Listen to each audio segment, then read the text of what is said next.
Hi, ஒரு computer வந்துட்டு எப்படி நமக்கு அசெம்பிள் பண்ணணும்னு தெரியல அப்படின்னா இந்த வீடியோ உங்களுக்கு யூஸ்ஃபுல்லாக இருக்கும். ஸோ இதுக்கு வந்து பார்த்தீங்கன்னா ஒரு அப்ளிகேஷன் இருக்குது. இந்த அப்ளிகேஷன் ப்ளே ஸ்டோரில் இருக்கும், முதல்ல டவுன்லோட் பண்ணிக்கங்க. ஸோ இந்த அப்ளிகேஷன் ஓப்பன் பண்ணிட்டு இதில் பார்த்தீங்கன்னா 2 ஆப்ஷன் இருக்கும். ஒன்று வந்து ஆட்டோமேட்டிக் பில்ட், இன்னொன்று வந்து மேனுவல் பில்ட். ஃபர்ஸ்ட் ஆட்டோமேட்டிக் பில்டை பார்க்கலாம். ஆட்டோமேட்டிக் பில்டை கிளிக் பண்ணிங்க அப்படின்னாக்கா ப்ராசஸரில் வந்துட்டு ரெண்டு டைப் இருக்கு இல்லையா, 2 டைப் ப்ராசஸர் காட்டும்.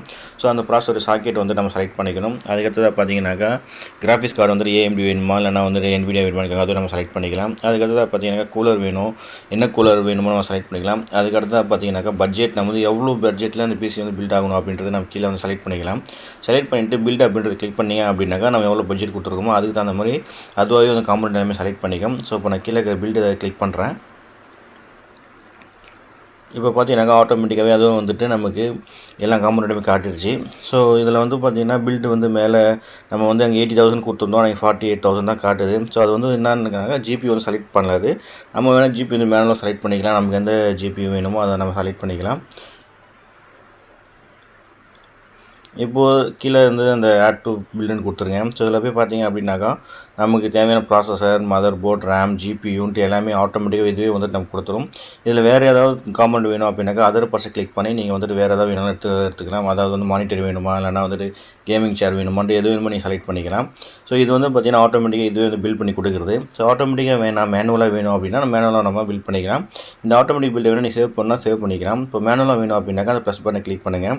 இதில் போய்ட்டு நம்ம வந்து ப்ராசஸர் எல்லாமே தனித்தனியாக செலக்ட் பண்ணணும். நமக்கு என்ன ப்ராசஸர் தேவை, என்ன மதர் போர்டு தேவை, என்ன ரேம் தேவை, என்ன ஹார்ட் டிஸ்க் தேவை, எல்லாமே தனித்தனியாக செலக்ட் பண்ணணும். இப்போ உதாரணத்துக்கு நம்ம வந்து ஃபஸ்ட்டு ப்ராசஸர் நம்ம செலக்ட் பண்ணலாம். இதில் போய்ட்டு இப்போது எல்லா ப்ராசஸருமே காட்டும், ப்ராசஸர் ரேட்டும் காட்டும், ப்ராசஸர் ஸ்பெசிஃபிகேஷன் எல்லாமே இதில் காட்டும். ஸோ நான் போய்ட்டு இந்த ஐடியில் 6th gen ப்ராசஸர் வந்து செலக்ட் பண்ணிக்கிறேன்.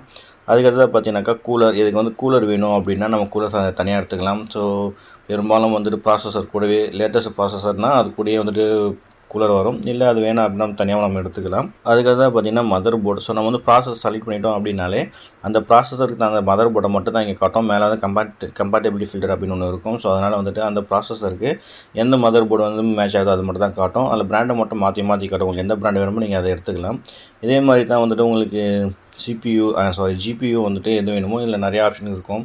ஸோ அந்த ஜிபியு உங்களுக்கு தேவையானதை நீங்கள் எடுத்துக்கலாம். அதுக்கடுத்து பார்த்தீங்கன்னா ரேம். ஸோ ரேம் வந்துட்டு இந்த ப்ராசஸருக்கு இந்த மதர் போர்டுக்கு என்ன ரேம் மேட்ச் ஆகுமோ அதுக்காட்டும் உங்களுக்கு ஃப்ரீக்வன்சி வந்து நீங்கள் வந்து மாற்றி நீங்கள் செலக்ட் பண்ணி எடுத்துக்கலாம். அதுக்காக பார்த்தீங்கன்னா ஸ்டோரேஜ்.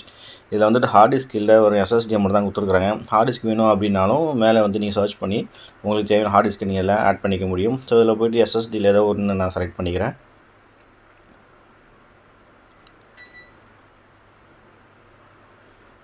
அதுக்கடுத்ததாக பார்த்தீங்கன்னாக்கா SMBS power supply. So power சப்ளையோட ஸ்பெசிஃபிகேஷன் உங்களுக்கு தெரியும் அப்படின்னா மேலே போய்ட்டு உங்களுக்கு என்ன பிராண்டு என்ன ஸ்பெசிஃபிகேஷன் வேணுமோ அதை நீங்கள் டைப் பண்ணிங்க அப்படின்னாக்கா அது வந்து கீழே லிஸ்ட்டில் காட்டும். அது கூட நீங்கள் செலக்ட் பண்ணிக்கலாம். இப்போ நான் மேலே போய்ட்டு கோர்சஸ் CV450 அப்படின்னு கொடுக்குறேன் சும்மா ஒரு எக்ஸாம்பிளுக்கு. ஸோ அது வந்து கீழே வந்துடுச்சு. இப்போ நம்ம இது கூட நம்ம செலக்ட் பண்ணிக்க முடியும். அதுக்கடுத்ததாக பார்த்தீங்கன்னாக்கா கேபினெட். ஸோ கேபினெட் வந்து எந்த மாதிரியான கேபினெட் வேணுமோ அந்த மாதிரி கேபினெட் நம்ம செலக்ட் பண்ணிக்கலாம். இப்போது வந்து அவ்வளோதான். ஸோ இது வந்து உங்களுக்கு யூஸ்ஃபுல்லாக இருக்கும் அப்படின்னு நினைக்கிறேன். இந்த வீடியோ உங்களுக்கு பிடிச்சிருந்தால் லைக் பண்ணுங்கள், ஷேர் பண்ணுங்கள், சப்ஸ்கிரைப் பண்ணுங்கள். தேங்க்யூ.